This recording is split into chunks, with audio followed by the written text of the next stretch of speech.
Call to order.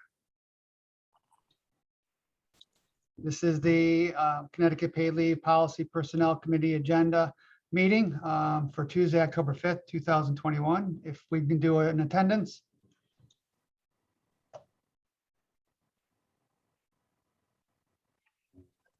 Amber, would you like to do the attendance?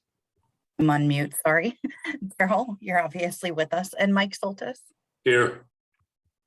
We do not have Paul with us, and Ava will not be joining us today. Thank you, Daryl. Okay.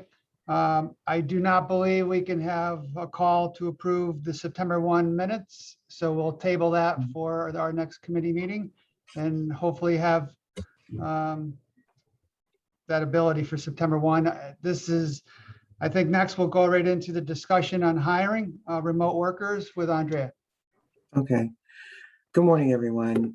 This is, I wanted to raise this issue with the Policy and Personnel Committee because it is becoming more of an issue for us, particularly when it comes to IT workers. We have posted at least one job for a MuleSoft developer 3 times, and we can't find anyone who works in the state or even close by.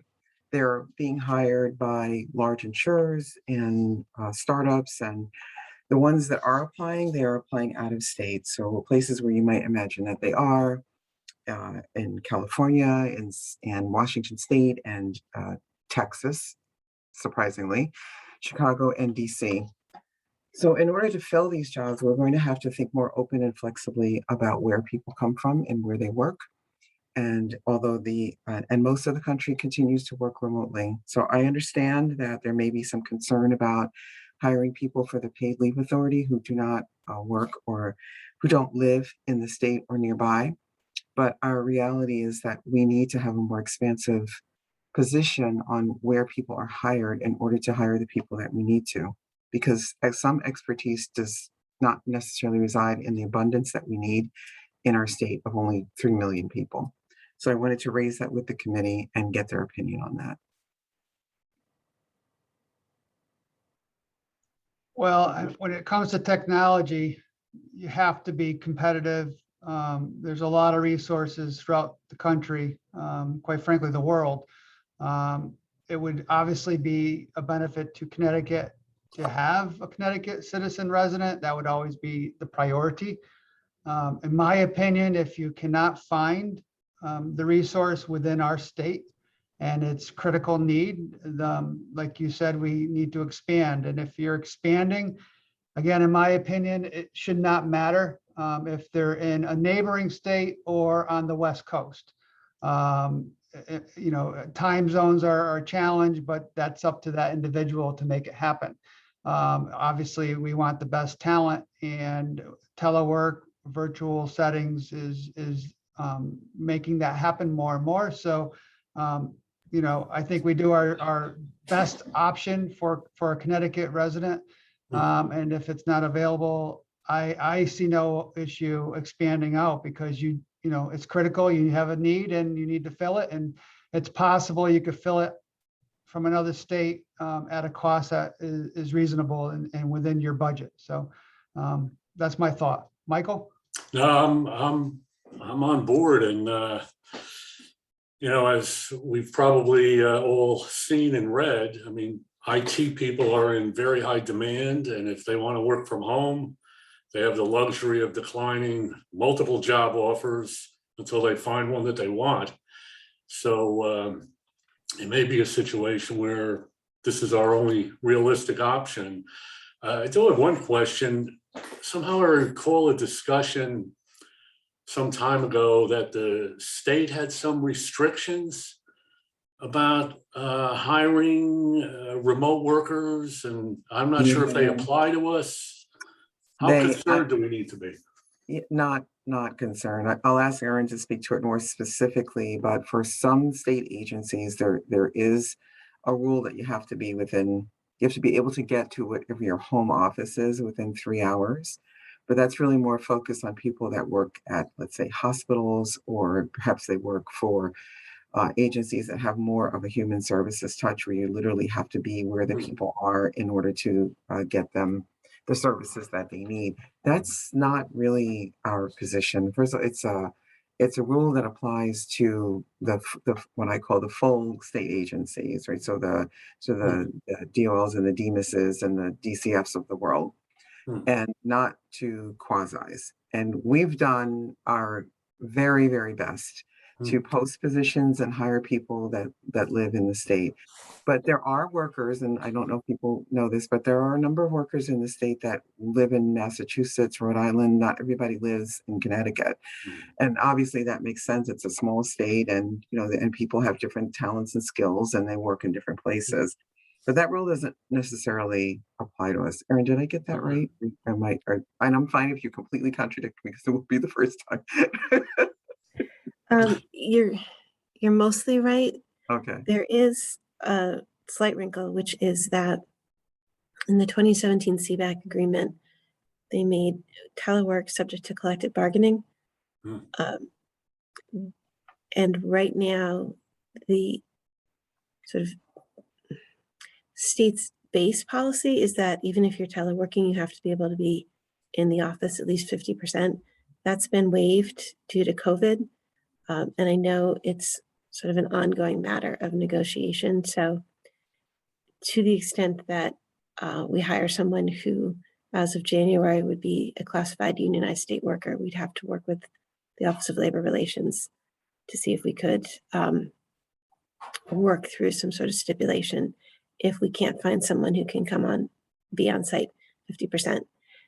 That really only applies to the unionized workforce. If we're able to have a position that's not equivalent to a classified unionized position, so be a manager, they would be unclassified, and our own policies, as opposed to the state policies, would apply. And so we could do, frankly, what we want in connection with sort of managerial titles. IT is a little bit tricky. Most of the IT titles are classified unionized titles, so it would sort of require some thought about the nature of the work as to whether they be a manager, and then if they are in a unionized title and we need them to be more than 50% remote, we'd have to work out some sort of stipulation working with the Office of Labor Relations. Aaron, with that said, They renegotiate. Go ahead, Daryl. with that said, if you're looking for a dynamic IT resource, does that responsibility have to equate to an existing state title? Or can you be creative and create your own title within the authority's responsibility and role? It's really closer to the duties as opposed to the title. So we certainly would work with HR and Office of Labor Relations to make sure that we're complying with the statute.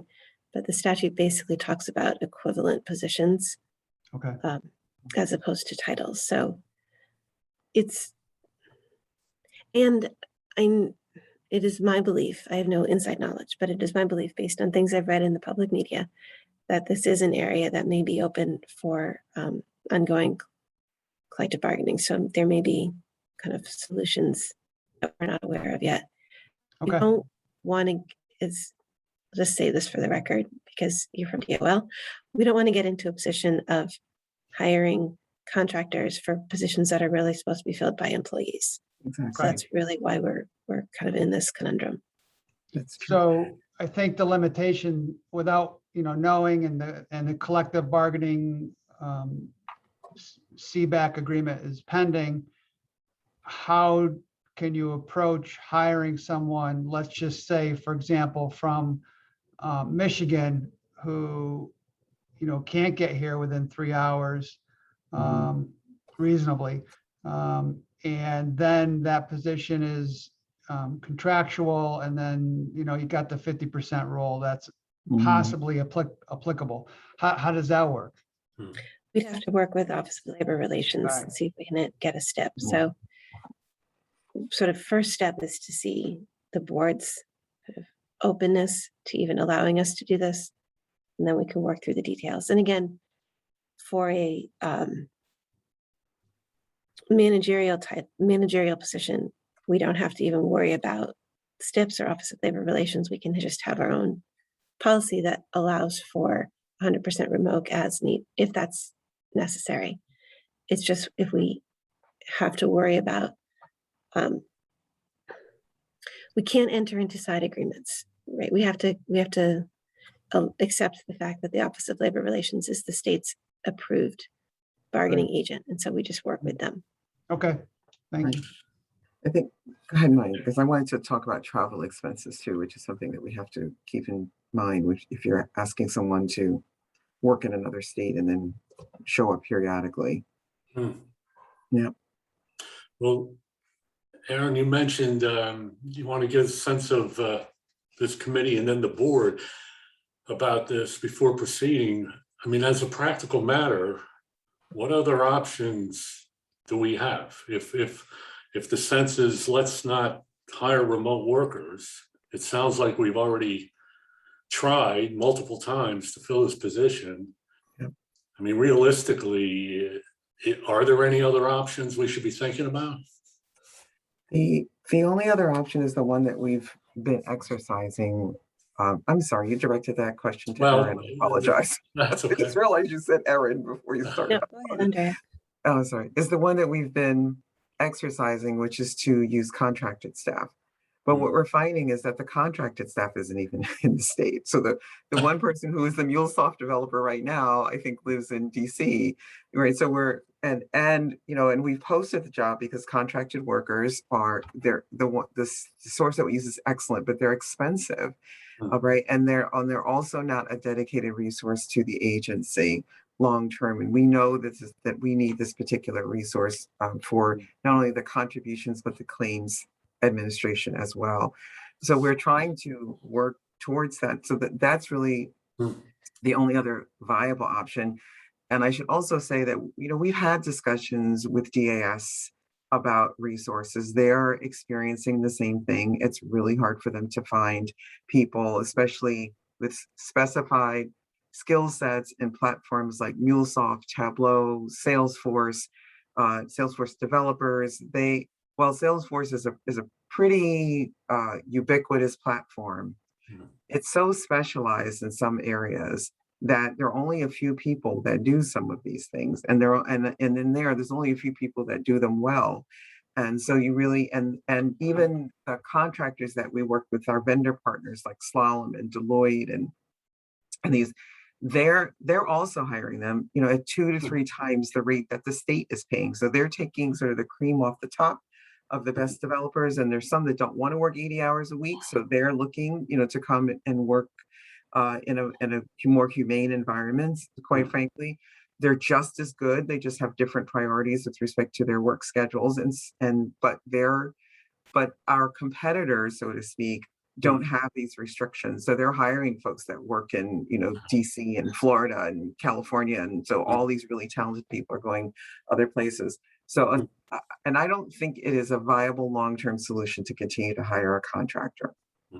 And to that extent, we've moved some of our budgetary resources from temporary staffing to permanent staffing to really even push ourselves away from the dependency on temporary staffing and really compel us to look for folks that can fill these jobs permanently, not to hamstring ourselves to just decimate that portion of the budget so nothing's available, but we definitely need to hire these people permanently. And that's right now, that's the only option really, which I think is expensive and unviable long-term. Yeah, no, I agree. Well, I mean, based on the expense, but the critical need, I mean, if something goes wrong or there's vulnerabilities, the cost is unbelievable to remedy that situation and in an emergency situation, which obviously we would want to avoid.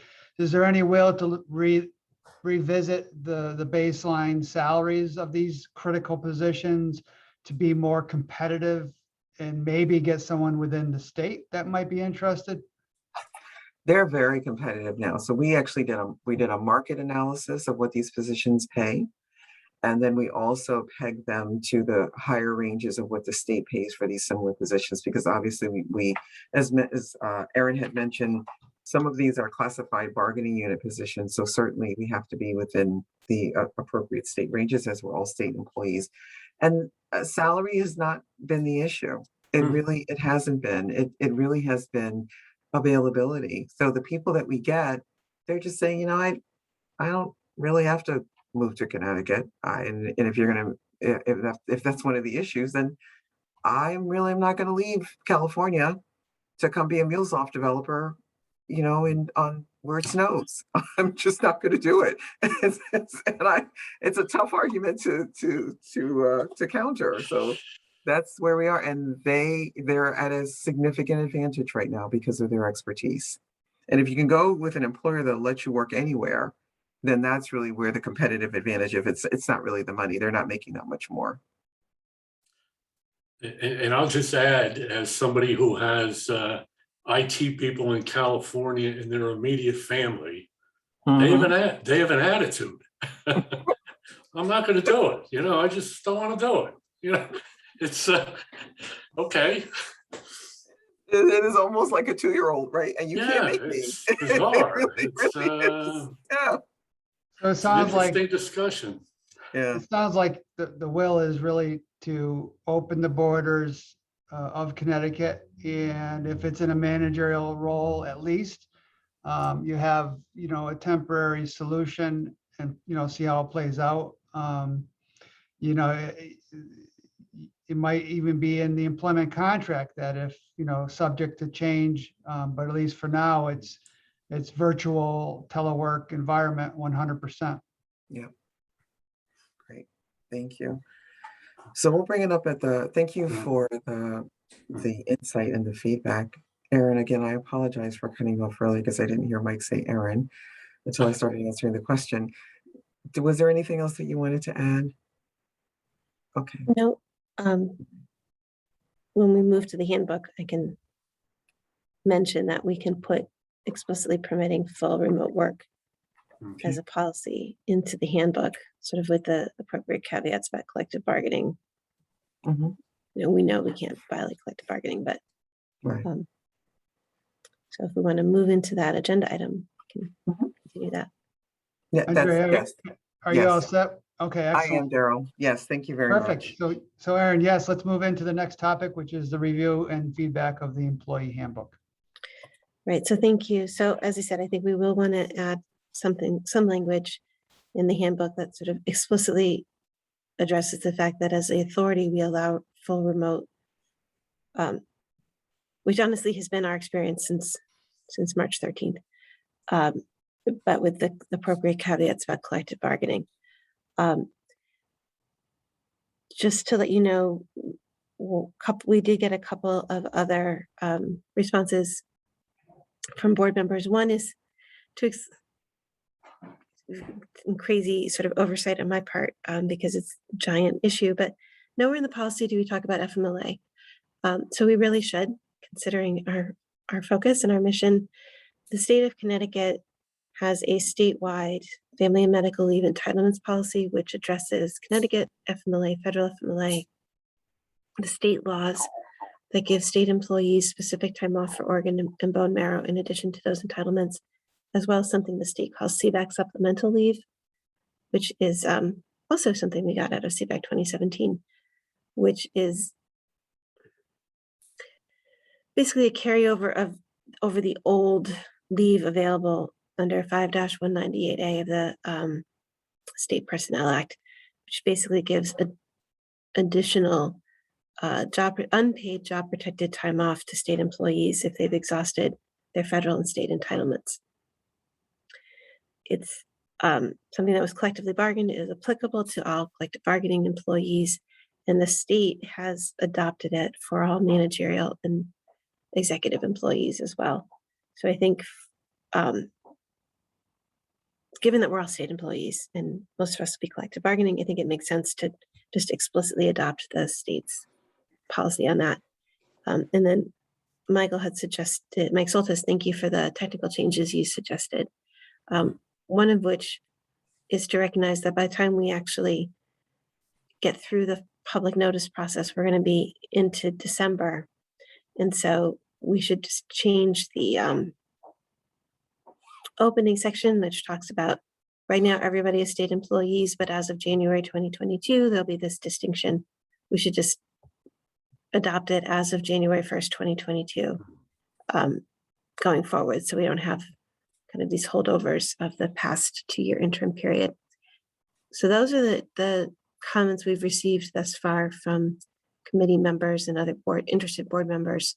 If there are any other comments or suggestions that you'd like to share with us, please go ahead. Otherwise, we will put this on the board meeting agenda for adoption for the sole purpose of public comment, so that we can get that 30-day review period done, so we can get this fully adopted as an official policy of the agency. That makes perfect sense. So thank you. Okay. Any comments? No, nothing further. Okay. Anything else, Aaron? That's it on the handbook. Great. We'll go to Michael on the review and feedback of the consolidated policy documents. Good morning, everyone. Along with the employee handbook that Aaron provided, I think it was the same email. She provided the updated drafted policies primarily around claim administration practices with the program. So we just want to take this opportunity to basically check in, see if there were any questions, comments, concerns with what we had drafted, or if more time's needed, or if it's ready to kind of move along. So I just wanted to open it up to the group. Michael, what is the process from here with that document? Where is that going? So after this, and Aaron's going to correct me if I say anything wrong, it would go to the greater board for their approval and then get posted publicly, the notice and comment period, and eventually officially, codified and publicly posted. Okay. Well, it seemed very comprehensive to me. I didn't have any substantive comments. It's one of those things I was wondering, would I recognize if something was missing, and I didn't. So I didn't have any comments on it. Excellent.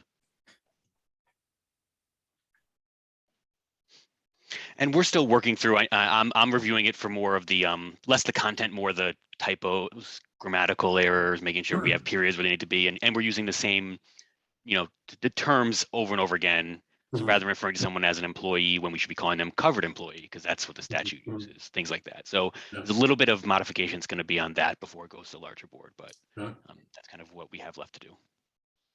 So with that said, with modifications coming from you, Michael, does it make sense to resend it to this committee via email and then from there have it ready to go to the board for the next board meeting, or is that not acceptable?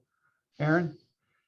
So we can certainly resend it. As Michael said, the modifications you'll expect to see are really technical in nature. So I think we were planning on sending it to the full board, including the committee members. So I don't know if you want the 2 emails, but we'd like to get this posted following the October board meeting so that we can get the 30-day public notice period running. So we wanted to have it fully in effect before January. So we do need to make sure it gets posted after the October board meeting. Does it make sense for Michael to resend it maybe end of day today or tomorrow morning, giving this committee till Friday of this week? And then if no responses to Michael by Friday, Monday, you have it to the full board? Sure, Is we that can do fair? that. Okay. Sounds good. It buys me a couple more days, to be honest, as well. I'm still catching up, so I'm full transparency. Sure. And even when we post things for the public comment, that's Yeah. board members are certainly able to let us know about revisions that they want to make. So there's certainly this is not a speak now or forever hold your peace moment. Understood. But Perfect. we can absolutely resend it and hold off sending it to the full board till later in the week. Okay. Thank you. Appreciate it. Michael, anything else? That's it for me. Thank you. Excellent. Thanks, Michael. Next topic is old business. Nothing for me. Any new business? Okay, if I can get myself off mute. Yes, I do have one item that I wanted to mention, and I guess it's a combination of new and old business. As the board is aware, we have an existing contract with United Way to manage our contact center. It has been going really exceptionally well. And so believe it or not, we're at a year, right? So we're near the renewal of that contract. And at the time that we entered it, we did want to enter it for just a year to see how things would go. They are extraordinarily responsive, diligent, cooperative. They've just been doing a magnificent job in responding to, I think we're close to 50,000 inquiries altogether. Yeah, I mean, if you count sort of from when we started with them in November up until now, they've answered about 50,000 inquiries, and their unresolved rate is probably somewhere in the neighborhood of 1% to 2%, meaning questions that remain outstanding because they're more complex or businesses need multiple calls back and multiple touches.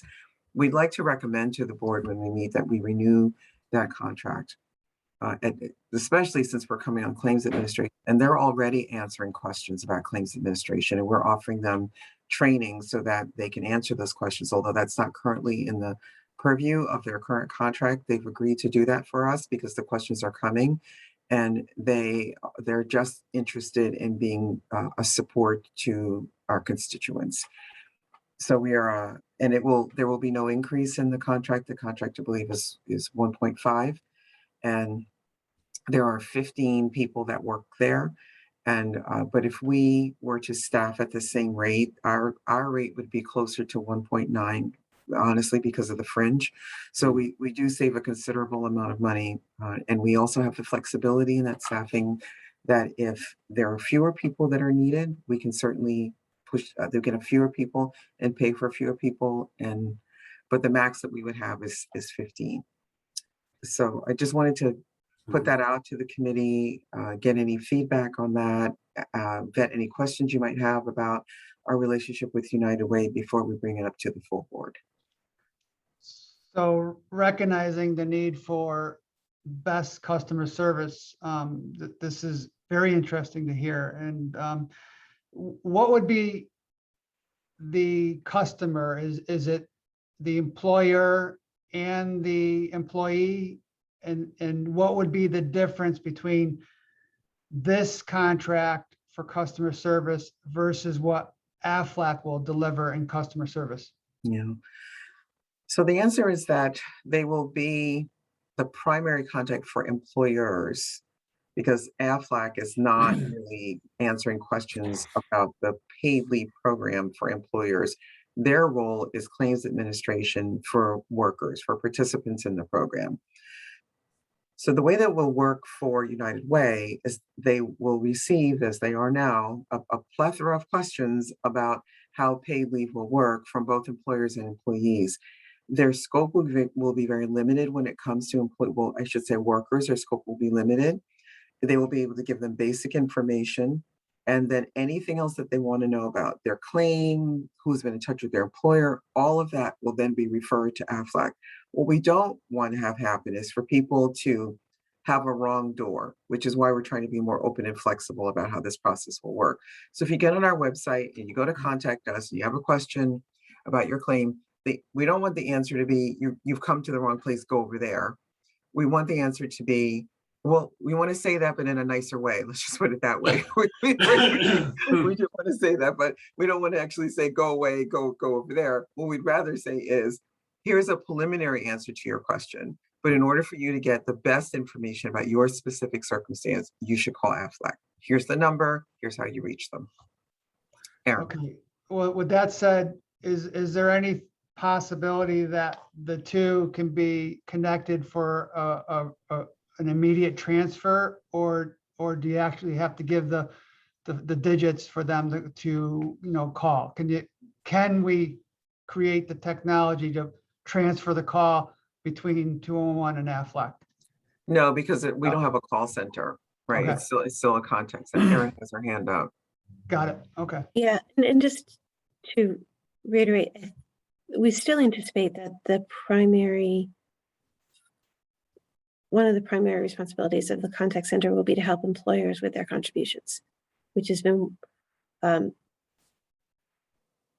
ongoing issue. So not simply working on the responding to the contact us, but also there's some special projects that they've been helping with in terms of cleaning up registrations, helping identify over and under payments. So there's a lot of contribution related work that they will continue to perform. And I think, as Andrea said, they've been getting, I mean, candidly, they've been getting questions about, is bonding covered since we went live a year ago? So we fully expect those same kinds of, I would call them generic program questions, as opposed to, I want to file a claim, is my paperwork in, which would really be sent to AFLAC directly. And so we're also making sure that we have sort of education around when you contact AFLAC, which would be, I have a specific claim, I have a specific issue, versus when you contact us to say, what are the 8 reasons for qualifying exigency? Because I didn't read them on the website, or I didn't understand them, and could you explain them to me again? So I think that's probably the big difference. That makes sense. And so I clearly understand the two distinct roles between 211 and AFLAC in their customer service responsibilities. And the employers will always need support because they're going to come and go as normal employer opportunities occur. If that's the case, maybe not for this particular renewal period, but maybe the next time, is there any thought to go more than a year in a commitment with the spirit of having some sort of discount by going multi-year? We would prefer that, actually. So I'm glad that you raised it, because that was actually going to be the next thing that I was going to bring up. Is we would like to renew this contract for 2 years and then ask them about a discount for so that each year costs us less overall, right? That's pay year for year.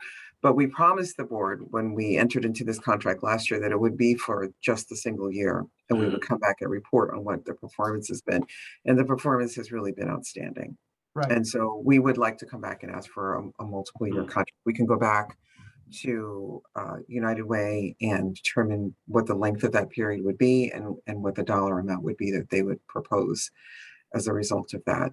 I think the other thing that, and Erin raised that point, is that we still have employers. Well, I don't know if you saw, the registrations are now up to 120,000, right, from 108 where they were in March. So the number keeps climbing, which is excellent. But the more employers we have registered, the more attention they need. So that's the other reason why having United Way is good. And we still have other employers who are sending checks to 450. And so no matter how often we say to them, everything is electronic, everything is online. The old school restaurant that's been in New Haven for 45 years is going to send a check, and we know that. So we're still trying to work with those employers as well. United Way has taken on the role of connecting with them, being very customer service focused. Say, we really appreciate your payment, but this is how it's done. Do you have a moment? Can we walk through the registration process with you? Is there someone else that can help you? Those are things that they have the capacity to do and the expertise to do, and they do it extraordinarily well. So we can go back and have that conversation with them. I mean, 2 points. I mean, maybe you want to ask for, not maybe the 2 years, but maybe ask for a quote on 3 years. Yes. We intend to, because that seems to be important. And then also maybe there could be some level of a commitment from 211 to retain those same employees. So you don't, I don't know if there's turnover, but it's certainly having the consistency with the same employees, if possible, so that you have some sort of dedication. And Erin's laughing because here's what's interesting. They don't have any turnover other than the ones that have left to come work for us. Okay. Well, that's on you. That's been the turnover, right? So when the names show up when we post positions, we're like, wait a minute, isn't that one of our United Way people? Mm. So Okay, that's what's been Mm. happening. But they very much enjoy their work, so turnover has been very, very low. I think one person left for personal reasons, but they tend to keep folks in this space. that's great. Well, thank you. Yeah. So I'm curious, 50,000 calls, obviously a lot of it is because this is all brand new. I mean, do we anticipate, maybe based on other states' experience, that at some point the number of calls will decline? I mean, it's never going to go away. I get Right. that. That's But right. it's going to decline to the point where our need is not 15, but 12 or 10. Yeah. And does that get factored into a multi-year contract? Yes. So it's actually factored into this contract now. Hmm. And so, yes, we do anticipate that there will be a point where the inquiries will stabilize. We Hmm. do. But we don't think that's going to be next year, because as small employers, those under the 75 employee threshold, and which would include those under the 50 employee or more threshold, find that they have lots of questions about family and medical leave. I know that they will be contacting us because that's already Mhm, happening. mhm. And although technically family and medical leave is within the purview of the Department of Labor, we want to be good partners, right? And we want to be supportive of constituents in general who aren't really interested in which agency has the authority or the purview to speak about a particular thing. They just want accurate information and they want it timely. So whether they get it from DOL that we work in close partnership with, or we do it ourselves, and then let DOL know what we're communicating, which we do regularly. And some DOL staff actually attend our webinars and they have the content and they know what we're saying. Either way, I think there will be a continuing need for this level of support. Hmm. Don't see that going away. It may not be as high as it is now, but it will remain. Mhm. I agree, Andrea, and I think you said that you have contractually, you have the ability to, flex the staffing. So if it Yes. goes from 50,000 to 40 or 35,000 inquiries, or you have that flexibility. So that's Mhm. perfect as far as I'm concerned. I think that satisfies Michael's concern that we all have. So that's great. Yeah. Great. Yeah. Well, thank you. That's encouraging. So we will also bring that up at the board as well and start our communication with United Way after that. Okay, excellent. That was Sounds all good. I had. All right, any other new business? No? Okay, hearing none, we'll adjourn and don't need a vote. We don't have a quorum. So I wish everyone a great day and we'll talk next. Take care. All right, Thank take you. care. Thank you. Bye. Thank you.